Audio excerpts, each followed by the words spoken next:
আসসালামু আলাইকুম বন্ধুরা, সবাই কেমন আছেন? আশা করি সবাই ভালো আছেন।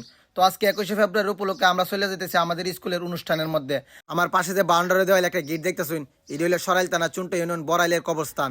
আর আমার ডান দিকে দেখতে পাইতেছেন অনেক সুন্দর সুন্দর ধান ক্ষেত, পুরাই প্রাকৃতিক সৌন্দর্যে ঘেরা।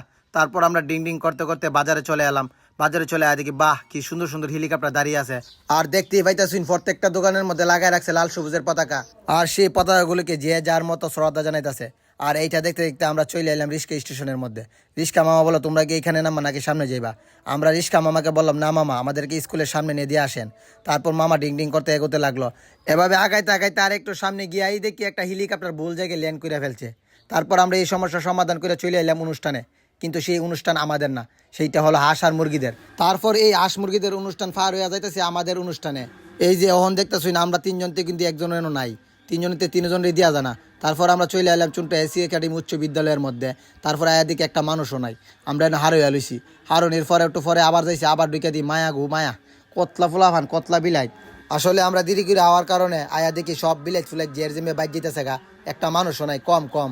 আচ্ছা যাই হোক, আয়া ফায়ার এলাম একটা স্কাউটের মাঝে থাকা আমরা স্কুলের স্যার রে। তারপর আমিও ফুলটা হাতি নিয়ে সব শহীদদেরকে শ্রদ্ধা জানাইলাম। জানানোর পরে সব ফুলাফাল নিয়ে একটু বাপ সাপ ধরলাম, কারণ একটু দেরি করে আইছি তো এই জন্য দেখাইতাছি। তারপর স্কুলে ছোট ভাই বাদারকে নিয়ে একটা পিক তুললাম। তারপর আমাদের প্রাণপ্রিয় মোহাম্মদ শাহিন স্যারকে নিয়ে একটা পিক তুললাম। পিক তুললে ভালোই লাগলো, খুব শান্তি লাগলো, স্মৃতি হিসেবে রয়ে গেল। আর ওইদিকে আমাদের জসিম স্যার অনুষ্ঠান নিয়ে খুবই ব্যস্ত। এরপর আমি দাঁড়ায় রইলাম, দাঁড়ায় থাকার পর একটু অবসর হইলো, ওর পর একটা পিক তুললাম। পিক তুললে ভালোই লাগলো, খুব শান্তি লাগলো। এরপরে আমরা 4জন স্যার, না না না হইছে না তুকু তুকু।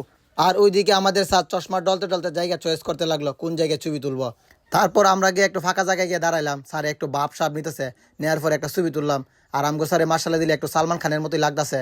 আর আমার সামনে থাকা ক্যামেরাম্যানের চেহারাটা পুরা হিরো আলমের চেহারার মতোই বাসতাছে। হিরো আলমের কতই না স্যার পাটাস করে ছায়া গেল, ছায়া করলে আমার আর ছবি তোলা লাগতো না। আর ওইদিকে আমাদের প্রাণপ্রিয় মোহাম্মদ জসিম স্যার এক এক করে আমাদের সব স্যারকে একসাথে কইরা ফেলাইলো। আর এই দৃশ্যটা দেখে আমাদের খুবই ভালো লাগছে। অবশেষে আমাদের স্যারগুলো এক এক করে সারিবদ্ধ হয়ে দাঁড়ায় গেছে। আর ওইদিকে আমাদের উস্তাদ মোহাম্মদ সালমান স্যার হেলিকপ্টারের মতো লাউন কাটিয়ে ডান দিকে এসে ল্যান্ড করলো, খুবই সুন্দর লাগলো। আর ওইদিকে আমাদের ওয়াসিম স্যার জানপান দিয়ে দৌড়ে আয়া লাইনে দাঁড়ায় গেল। আসলে ওই স্যারের কথা আমাদের মনে ছিল না, এটার জন্য আই এম দুঃখিত। তারপর আমরা প্রথম থেকে শুরু করলাম, শুরু করার পরে দেখলাম যে না, আমাদের স্যারগুলো এক একটা কিউটের ডিব্বা। আপনার আবার নাও বিশ্বাস করতে পারেন, এই জন্য আরো কাছাই না দিলাম। আসলে আমাদের স্যারগুলার এদিকে খুব ভালো লাগতেছে, খুব শান্তি লাগতেছে। এই সময়টা কিন্তু একটা আনন্দের একটা সময়, এই সময়টা চাইলেই কিন্তু পাওয়া যায় না। তবে আজকে আমাদের স্যার ও বন্ধু বান্ধবের সাথে কাটানোর সময়গুলো সারা জীবন স্মৃতি হিসাবে থাকবে। আচ্ছা যাই হোক, আলহামদুলিল্লাহ আজকের এই দিনটাকে আমরা সবাই মিলে একসাথে উদযাপন করলাম। তবে আজ আর নয়, আপনারা সবাই ভালো থাকবেন, আমাদের স্যার ও আমাদের জন্য সবাই দোয়া করবেন। সবাই ভালো থাকবেন, সবাইকে অনেক অনেক ধন্যবাদ। সবাই ভালো খাবেন, সুস্থ থাকবেন, আল্লাহ হাফেজ।